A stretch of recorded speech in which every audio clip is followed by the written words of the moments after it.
Jesus is the center. Jesus.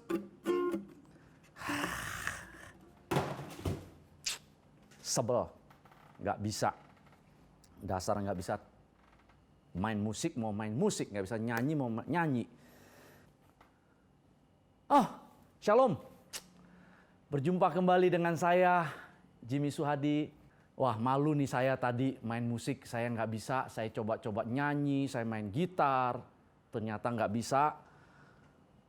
Dan yang saya salahin gitarnya, ya, Padahal itu bukan talenta saya, itu bukan kemampuan saya, ya.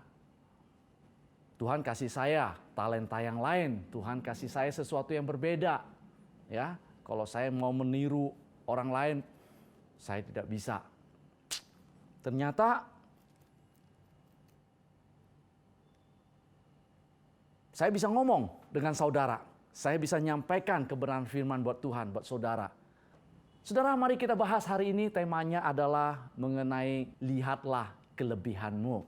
Ya, fokus kita adalah apa yang ada pada kita. Nah, apa yang dikatakan firman Tuhan? Coba kita lihat bersama-sama di Matius 25. Mulai ayat yang dari 14 berbicara tentang perumpamaan tentang talenta. Ya. Ayat 14 berbunyi demikian. Sebab hal kerajaan surga sama seperti seorang yang mau bepergian ke luar negeri, yang memanggil hamba-hambanya dan mempercayakan hartanya kepada mereka. Yaitu seorang diberikan 5 talenta, yang seorang lagi 2 talenta, dan yang seorang lagi 1 talenta. Masing-masing menurut kesanggupannya. Lalu ia berangkat. Nah, saudara, kalau kita pelajari tentang firman Tuhan tadi di sini ada 3 orang, ya, yang 1 orang dikasih 5 talenta, yang 1 2 talenta, yang 1 talenta. Di akhir cerita, ya, dikatakan apa yang terjadi bahwa yang 5 talenta dia mengembangkannya dan hasilnya dia mendapat 5 talenta. Yang 2 talenta dia mengembangkannya juga dan dia berhasil mendapatkan 2 talenta.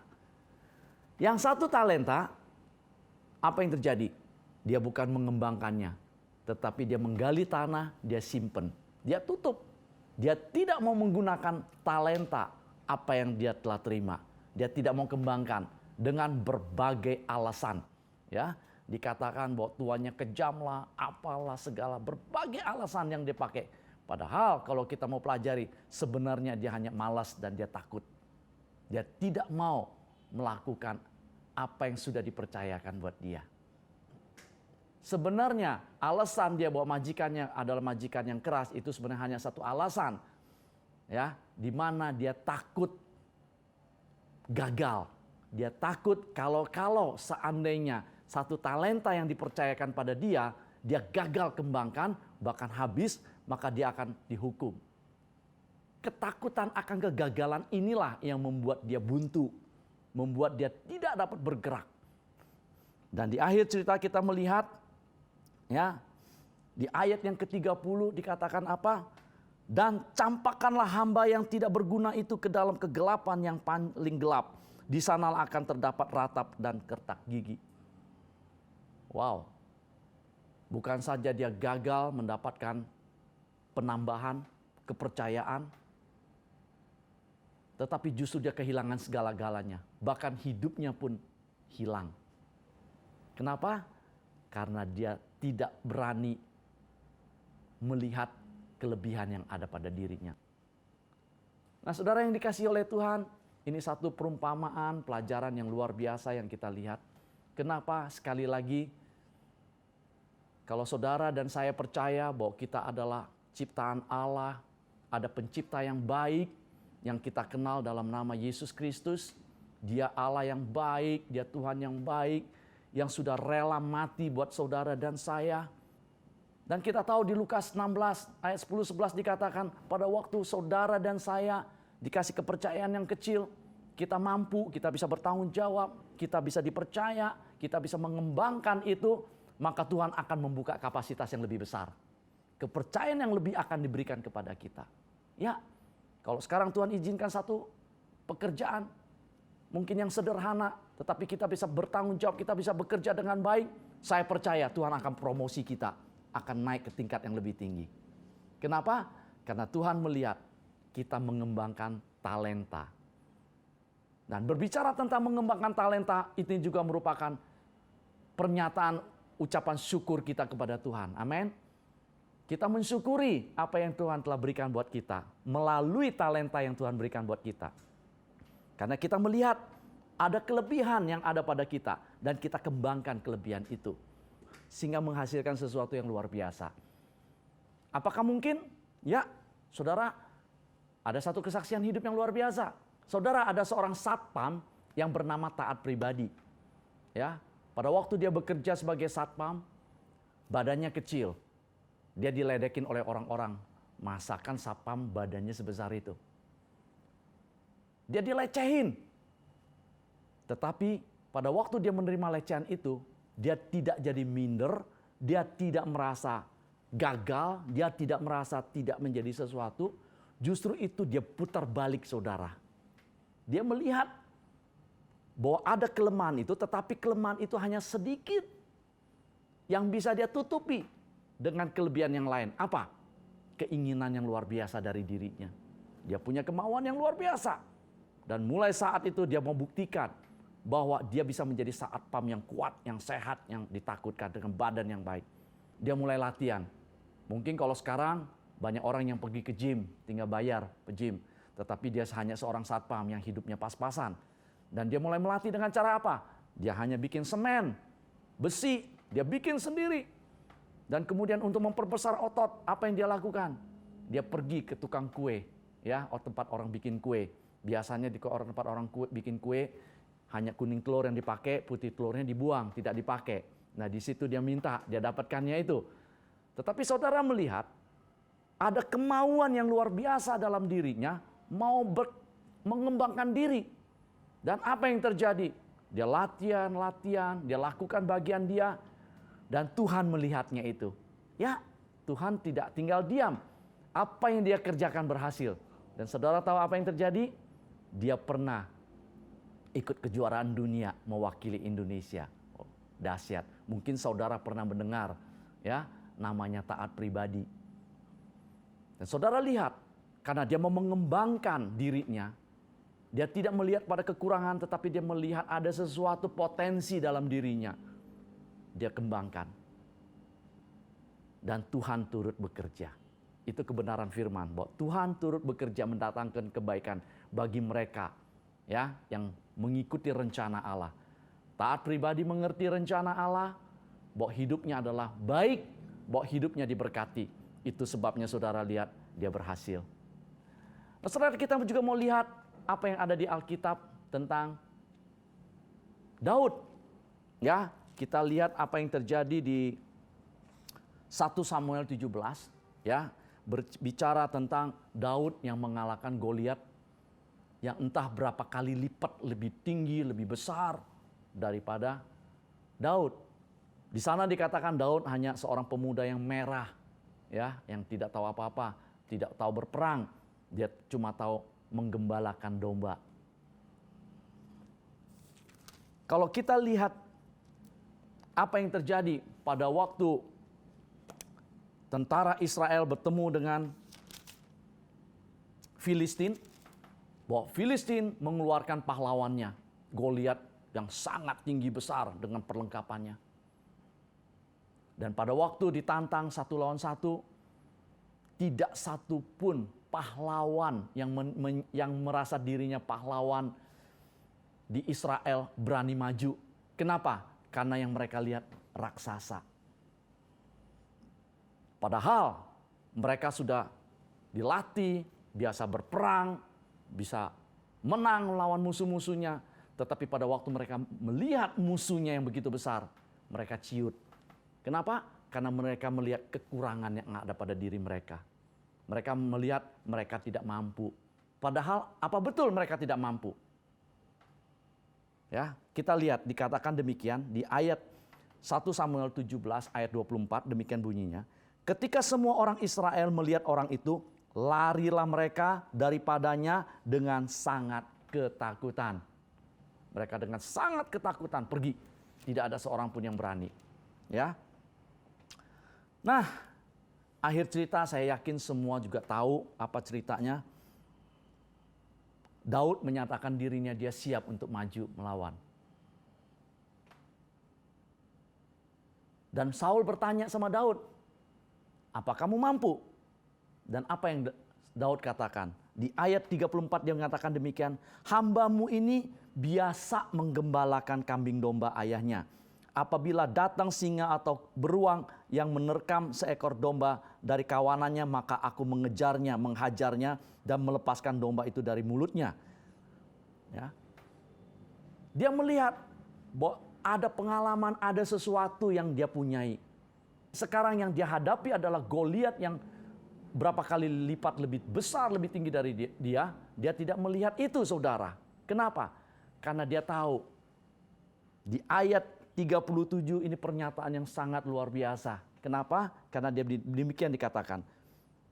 Tuhan yang telah melepaskan aku dari cakar singa dan dari cakar beruang, dia juga akan melepaskan aku dari tangan orang Filistin itu. Wow. Saudara, Daud tidak melihat kepada dirinya, tetapi dia melihat siapa di belakangnya. Ya, dia melihat di belakang dia ada Tuhan yang dahsyat, yang luar biasa. Dan dia percaya kalau Tuhannya melepaskan dia selama ini dari beruang, dari singa, maka Tuhan yang sama akan melepaskan dia dari raksasa itu. Dan itu sebabnya karena dia tahu penyertaan Tuhan atas hidupnya, maka dia maju. Dia maju dan akhir cerita saudara kita tahu semua. Daud dapat mengalahkan Goliat. Amin.